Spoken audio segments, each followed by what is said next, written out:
आकाशवाणी मध्य प्रदेश से प्रस्तुत हैं प्रादेशिक समाचार।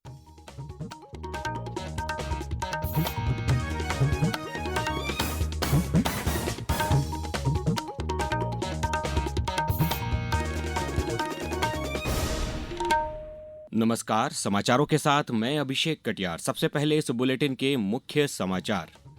संयुक्त राष्ट्र सुरक्षा परिषद में भारत आज टीआरएफ को आतंकवादी संगठन घोषित करने के लिए अपनी बात रखेगा। प्रधानमंत्री नरेंद्र मोदी ने कहा कि नक्सलवाद को जड़ से समाप्त करने का अभियान सही दिशा में आगे बढ़ रहा है। मुख्यमंत्री डॉक्टर मोहन यादव ने कहा, प्रदेश में व्यापार के लिए अनुकूल माहौल। बेंगलुरु में मिले 8,000 करोड़ के प्रस्ताव। और मुख्यमंत्री आज सीधी जिले से जारी करेंगे लाडली बहना योजना की मासिक किस्त। अब समाचार विस्तार से। भारत की एक तकनीकी टीम न्यूयॉर्क में है और संयुक्त राष्ट्र में आज संयुक्त राष्ट्र सुरक्षा परिषद की 1267 प्रतिबंध समिति की निगरानी टीम और अन्य भागीदार देशों के साथ बातचीत कर रही है।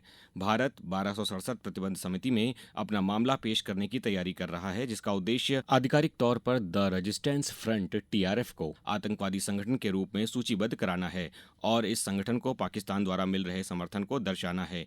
ये कदम 22 अप्रैल को पहलगाम आतंकी हमले के मद्देनजर उठाया गया है, जिसमें 26 भारतीय नागरिकों की हत्या की गई थी। सूत्रों ने बताया कि भारतीय टीम संयुक्त राष्ट्र आतंकवाद निरोधक कार्यालय और आतंकवाद निरोधक समिति कार्यकारी निदेशालय के अधिकारियों से भी मिलेगी। प्रधानमंत्री नरेंद्र मोदी ने कहा है कि नक्सलियों के विरुद्ध सुरक्षा बलों की सफलता दर्शाती है कि नक्सलवाद को जड़ से समाप्त करने का अभियान सही दिशा में आगे बढ़ रहा है।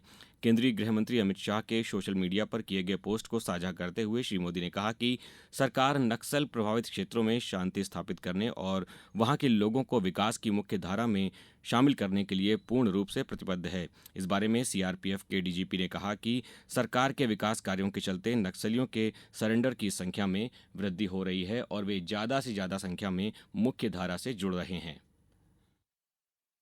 सरकार द्वारा किए गए विकास कार्यों एवं बलों की कार्यवाही से सरेंडर्स की संख्या में भी बहुत बढ़ोतरी हुई है। वर्ष 2024 में 928 एवं 2025 के पहले 4 महीनों में अब तक 718 सरेंडर्स हो चुके हैं। सरकार ने माओवादियों को समाज की मुख्य धारा में शामिल होने हेतु आत्मसमर्पण और पुनर्वास नीति बनाई है, जो बहुत ही कारगर साबित हो रही है।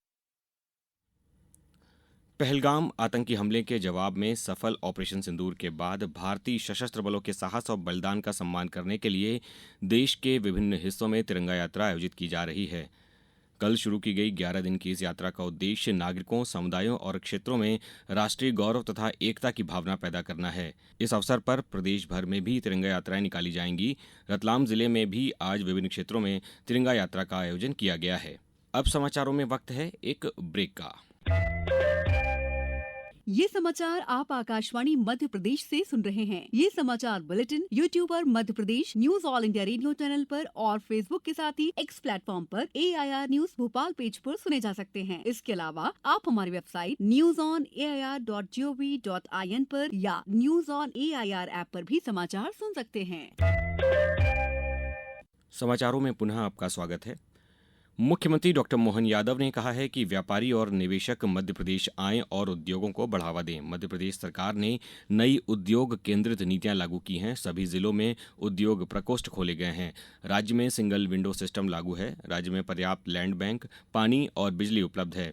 मुख्यमंत्री डॉक्टर यादव बुधवार को बेंगलुरु में हुए रोड शो के इंटरैक्टिव सेशन को संबोधित कर रहे थे। इंटरैक्टिव सेशन में विभिन्न निवेशकों से चर्चा हुई। वहीं निवेशकों से करीब 7,935 करोड़ रुपए के निवेश प्रस्ताव प्राप्त हुए। इससे 18,975 नए रोजगार सृजित होंगे।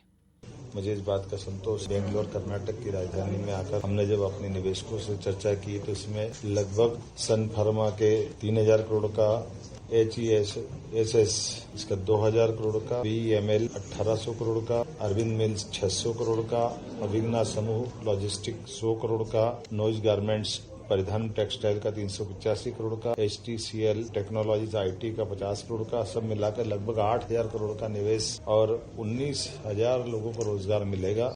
मुख्यमंत्री डॉक्टर यादव ने कहा कि बेंगलुरु में भारत अर्थ मूवर्स लिमिटेड को प्रदेश के रायसेन के ग्राम उमरिया में 148 एकड़ भूमि आवंटन का पत्र सौंपा गया है। रायसेन में 1,800 करोड़ रुपए की लागत से एक अत्याधुनिक रेल कोच निर्माण परियोजना स्थापित की जाएगी। हमारे लिए राष्ट्र प्रथम है और देशभक्ति से बढ़कर कुछ भी नहीं। हाल ही में ऑपरेशन सिंदूर की सफलता ने इस बात को साबित भी किया है। अब आकाशवाणी भोपाल आपको मौका दे रहा है अपनी देशभक्ति की भावनाओं को जाहिर करने का। प्रादेशिक समाचार एकांश भोपाल द्वारा राष्ट्र प्रथम देशभक्ति का जज्बा नाम से एक कार्यक्रम की शुरुआत की गई है। इस कार्यक्रम में आप अधिकतम 40 सेकंड का एक वीडियो संदेश बनाकर देश के प्रति अपनी भावनाओं का इजहार कर सकते हैं। इस संदेश को रिकॉर्ड कर हमारे व्हाट्सएप नंबर 9406523035 पर अपने नाम और स्थान के साथ भेज दीजिए। हम आपके संदेशों को रोज अपने समाचारों, समसामयिक कार्यक्रमों और सोशल मीडिया प्लेटफॉर्म्स पर साझा करेंगे। व्हाट्सएप नंबर एक बार पुनः सुन लें, 9406523035। मुख्यमंत्री डॉक्टर मोहन यादव गुरुवार को सीधी जिले की तहसील गोपद बनास सीधी खुर्द से मुख्यमंत्री लाडली बहना योजना, सामाजिक सुरक्षा पेंशन योजना और सिलेंडर रिफिलिंग योजना की मई माह की राशि हितग्राहियों के खातों में अंतरित करेंगे। कार्यक्रम में मुख्यमंत्री डॉक्टर यादव सीधी के दोहनी में विकास कार्यों का लोकार्पण और भूमि पूजन भी करेंगे। मुख्यमंत्री डॉक्टर यादव प्रदेश की 1,27,00,000 लाडली बहनों के खाते में लाडली बहना योजना की मई माह की किस्त के 1,552,38 लाख रुपए अंतरित करेंगे। लाडली बहनों को मिलने वाली यह 24वीं किस्त है। योजना में प्रत्येक लाडली बहना को प्रत्येक माह 1,250 रुपए की राशि उनके खातों में अंतरित की जाती है। केंद्रीय उपभोक्ता संरक्षण प्राधिकरण ने पाकिस्तानी झंडे और उससे जुड़े सामान की बिक्री को लेकर Amazon India, Flipkart, Ubuy India, Etsy, flag company और फ्लैग कॉरपोरेशन को नोटिस जारी किया है।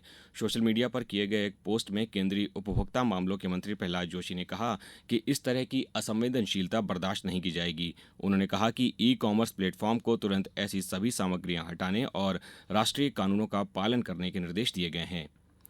मुख्य निर्वाचन आयुक्त ज्ञानेश कुमार ने कहा है कि बूथ स्तर के अधिकारियों बीएलओ को जल्द ही मानक पहचान पत्र जारी किए जाएंगे ताकि वे सुचारू रूप से घर घर जाकर मतदाताओं का सत्यापन कर सकें। श्री कुमार ने नई दिल्ली में हरियाणा, दिल्ली और बिहार के बूथ स्तर के अधिकारियों, निरीक्षकों और मतदाता पंजीकरण अधिकारियों के लिए 2 दिन के क्षमता निर्माण प्रशिक्षण कार्यक्रम का आरंभ करने के बाद ये बात कही। उन्होंने कहा कि प्रतिभागी अपने अपने राज्यों और केंद्र शासित प्रदेशों में बूथ स्तर के अन्य अधिकारियों को भी प्रशिक्षित करेंगे। बैंकॉक में थाईलैंड बैडमिंटन ओपन के प्री क्वार्टर फाइनल में पुरुष सिंगल्स में थारुन मन्नेपल्ली का सामना डेनमार्क के एंडर्स एंटोनसेन से होगा। वहीं महिला सिंगल्स में भारत की मालविका बंसोड़ का मुकाबला थाईलैंड की रत्चानोक इंटोनोन से और भारत की उन्नति हुड्डा का सामना थाईलैंड की पोर्नपावी चोंचुवोंग से और आकर्षि कश्यप का मुकाबला थाईलैंड की सुपनिडा कटेथोंग से होगा। अब कुछ समाचार संक्षेप में। सतना और मैहर जिले में तेंदुपत्ता संग्रहण का कार्य जोरों पर है। विभाग को 67,000 मानक बोरे संग्रहण करने का लक्ष्य दिया गया है। इंदौर जिले में वनाधिकार अधिनियम 2006 के अंतर्गत संभाग स्तरीय कार्यशाला आज और कल brilliant convention centre Phoenix hall में आयोजित की जाएगी। कटनी में 18 आयुष्मान मंदिर में कल नेत्र और ईएनटी समस्याओं के लिए देखभाल अंतर्गत शिविर का आयोजन किया गया। गुना जिले में जलगंगा संवर्धन अभियान के तहत ग्राम फतेहगढ़ ब्लॉक बमोरी में प्राचीन बावड़ी की सफाई एवं शपथ संगोष्ठी कार्यक्रम का आयोजन किया गया। डिंडौरी जिले के उत्कृष्ट विद्यालय प्रांगण अमरपुर में कल मुख्यमंत्री कन्या विवाह एवं निकाह योजना के तहत 256 जोड़ों का विवाह हुआ। इस मौके पर सांसद फग्गन सिंह कुलस्ते और प्रभारी मंत्री प्रतिमा बागरी उपस्थित रहीं। और आगरमालवा जिले में कल हुई पशु चिकित्सा अधिकारियों की समीक्षा बैठक में जिले में लक्ष्य से अधिक प्रकरण प्रस्तुत करने के निर्देश दिए गए हैं। इस बुलेटिन में बस इतना ही। अगला बुलेटिन दोपहर 2:10 पर। नमस्कार।